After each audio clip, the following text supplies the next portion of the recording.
熊宝宝睡觉时不慎滚下了山坡，与妈妈彻底走散。孤身一雄的他在森林中跌跌撞撞，正试图寻找回家的路，却意外遭遇猎人的追击。队长伊万手中紧握着猎枪，眼神冷峻而专业，他的身后跟着几个手下和几只猎狗。伊万瞄准猎物正要开枪，女儿达莎却不小心跑到了枪口前，让小熊躲过一击。小熊仓皇地逃到悬崖边，伊万示意众人保持安静，自己则拿着捕兽网缓缓靠近。看着逐步逼近的人类，小熊惊慌后退，脚下一滑，不慎踩落一块巨石，随即坠入湍急的河流中。他随着激流一路冲下，直到被冲到一处浅滩，才艰难地爬上岸边。小熊朝着远方吼叫，仿佛正在呼唤妈妈。第二天，正在送货的飞行员斯拉瓦突然听到机舱里传来一声野兽的低吼。斯拉瓦以为自己产生了幻觉，直到他转过头，看到了这辈子最不可思议的一幕：一只棕熊幼崽正蜷缩在后面，用那双琥珀色的眼睛死死地盯着他。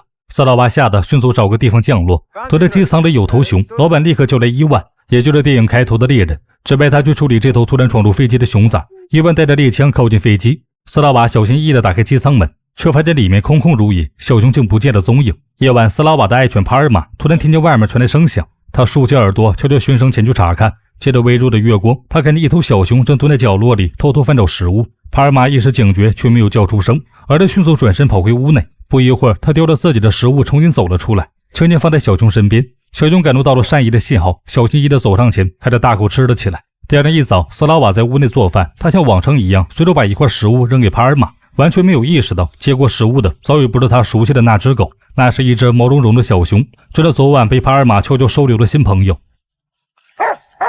帕尔玛，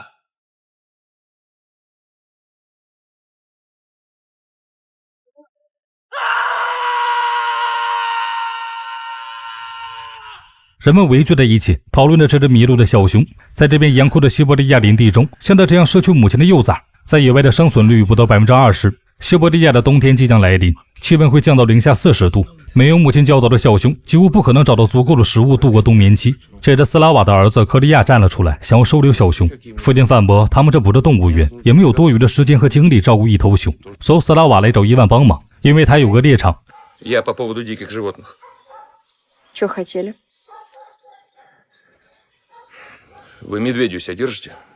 伊万的女儿达莎前来负责运送，克利亚对此表示强烈反对。他质疑达莎及其背后的机构是否可靠，担心熊会被带走反而受到伤害，甚至怀疑他们是盗猎者。双方情绪逐渐升温，甚至一度剑拔弩张。争论中，达莎突然指出一个被忽略的细节：小熊的耳朵已经发炎，需要及时滴药治疗。他讽刺道，某些人自称关心动物，却连最基本的观察都没有做到。耳部感染对小熊来说可能是致命的，因为熊的听力异常敏锐，它们的耳朵可以独立转动，就像雷达天线一样定位声远。在野外听力受损意味着无法及时发现捕食者。有趣的是，熊是少数能够直立行走的大型哺乳动物之一，它们的后腿骨骼结构与人类相似，这就是为什么在很多民间传说中，熊被赋予了类人的特征。北美原住民甚至认为熊是人类的远亲。斯拉瓦觉得小熊和自己待在一起比较有安全感，决定等小熊的耳朵好了再给它送走。所以父子俩开始着手为小熊准备栖身之所，并给小熊起名曼苏尔。在西伯利亚萨满教传统中，熊被视为森林的守护神，拥有沟通天地的能力。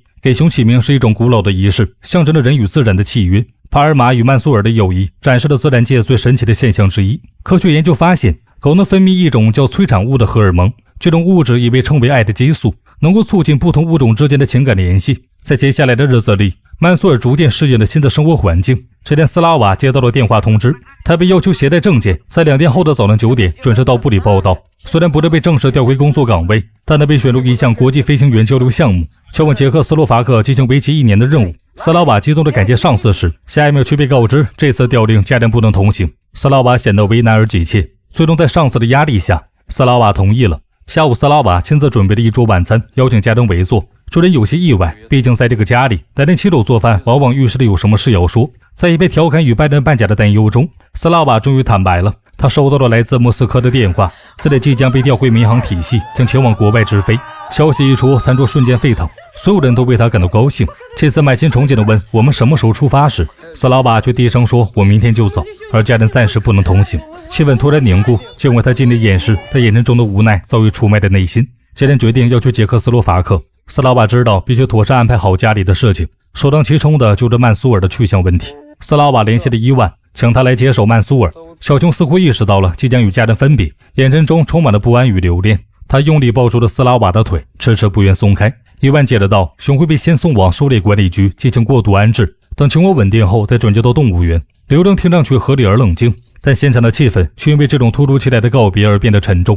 站在一旁的科利亚低声对父亲说：“或许这样对小熊来说才是最好的安排。”他努力说服自己接受这个决定，也希望身边的大人们能不再挣扎。帕尔玛也对曼苏尔十分不舍，对他来说，这只曾误闯家门的小熊早已经是自己认定的家人。第二天，拉斯瓦正在和家人告别时，意外得知伊万正打算将曼苏尔送往马戏团。这个消息如一颗炸弹，让拉斯瓦和家人顿时慌了神。拉斯瓦和家人迅速赶往车站，可等他们赶到时，却被工作人员拦了下来。列车即将出发，而就在众人焦急无措之际，帕尔玛却趁机钻上了货车车厢，父子俩只能眼睁睁地看着列车缓缓启动，载着曼苏尔和帕尔玛一同驶向远方。与此同时，火车车厢内，两个男人在玩棋盘游戏，一旁的笼子中，小熊曼苏尔发出低吼的咆哮。突然，他们听到了狗叫声，一个男人起身查看，可找了一圈也没有发现狗。藏在角落的帕尔玛突然钻出，引发了混乱。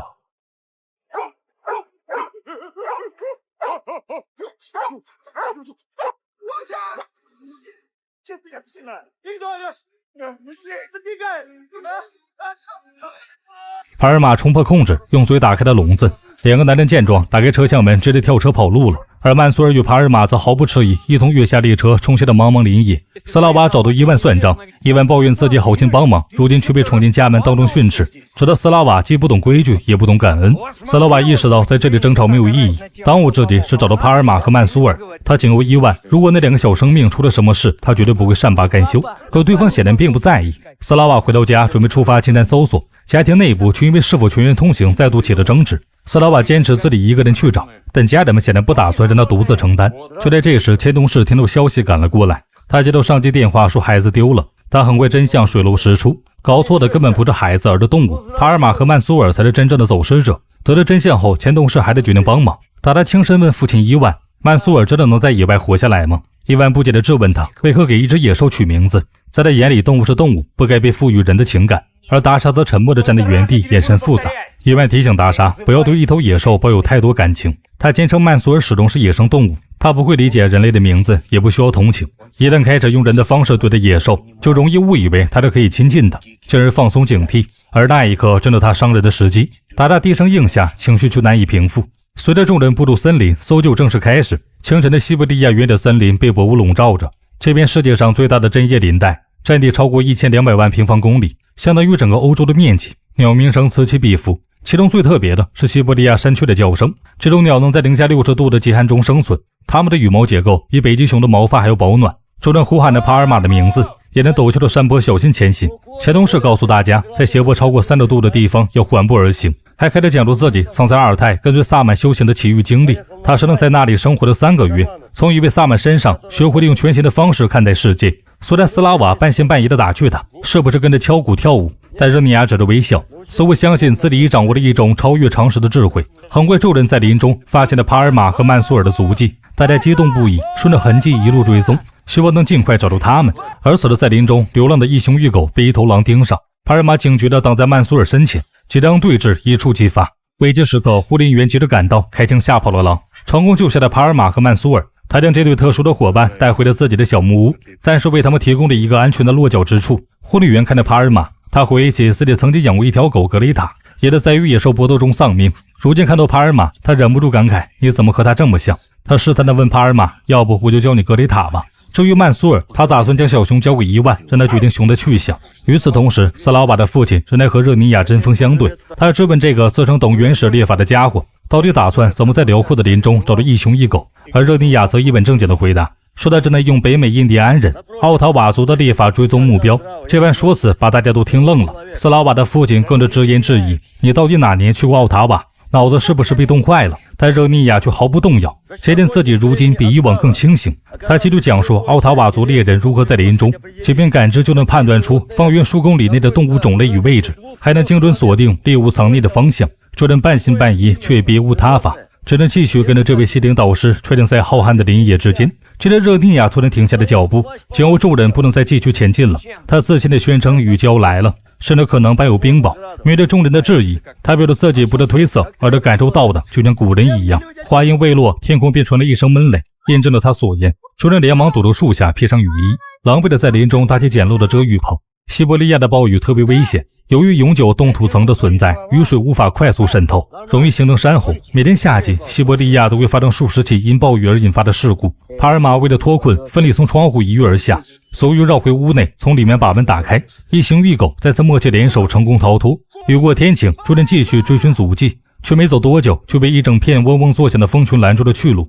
主人纷纷将目光投向热尼亚，热尼亚沉思片刻，表情凝重的宣布跑。主人拔腿狂奔，钻入密林之中，使得有惊无险地躲过蜂群的攻击。而独自跑到林中寻找帕尔玛的达莎，瞬间找到了一雄一狗。然而帕尔玛并未停留，而他低声示意达莎跟着他前行。在他的引导下，达莎被带到了一头受伤的狼面前。那头狼的腿被捕兽夹死死夹住，伤势严重。达莎下意识地后退了一步。父亲一直告诫他，野兽不能心软，他们随时可能反咬一口。他原本准备转身离开，却在帕尔玛哀切的目光中停下了脚步。那一瞬间，他动摇了，最终他选择放下恐惧，走向那头受伤的狼。他小心翼翼地解开捕兽夹，用随身携带的布条为他简单包扎了伤口。正在此时，那边护林员持枪赶到，当他得知眼前的女孩是伊万的女儿时，缓缓放下了枪。他告诉达莎，如果不是因为他早就击毙了这头狼，因为那是他深爱的猎犬格雷塔的死因。他始终相信是这头狼将他咬死的。Почему вы решили, что это он? Он зверь, дочка. Они все одинаковые. Неправда. Они разные, как и люди. 达达将曼苏尔和帕尔玛带回狩猎场。伊万见状，再得将曼苏尔关押起来。达达请求父亲放过曼苏尔，因为这只小熊并不是野兽，而是生活在科利亚家的家人。然而伊万丝毫不为所动，眼看小熊即将陷入危险，达达打开了关押帕尔玛的牢笼。帕尔玛迅速冲出。不久后，帕尔玛独自现身在斯拉瓦等的面前，家人们喜极而泣，纷纷围拢过来拥抱他。但大家也意识到曼苏尔并不在身边。帕尔玛焦急地来回走动，似乎试图带他们前往小熊被关押的地方。主人在帕尔玛的引导下来到了伊万的地盘。Что это за место? Плохо дело. Из собак на дикого зверя притравливают, Коль. Чтобы они не боялись и быстро след брали на охоте. Вон, видишь, столб в центре. Ага. К нему приковывают зверя. Собак выпускают и... Жень, мы поняли. Собрались, не спим! Фролов. 这里面关押着各种野生动物，然而很快他们的行踪就被伊万等人发现。伊万将他们控制起来后，将曼苏尔绑在树桩上。Мужики, сегодня Вячеслав Юрьевич к нам пришел на притравку посмотреть. Фролов, отпусти медведя, он ребенок еще! Пап, ну пожалуйста, отпусти! 热尼亚见状，却都将所有关押的动物全部放了出来。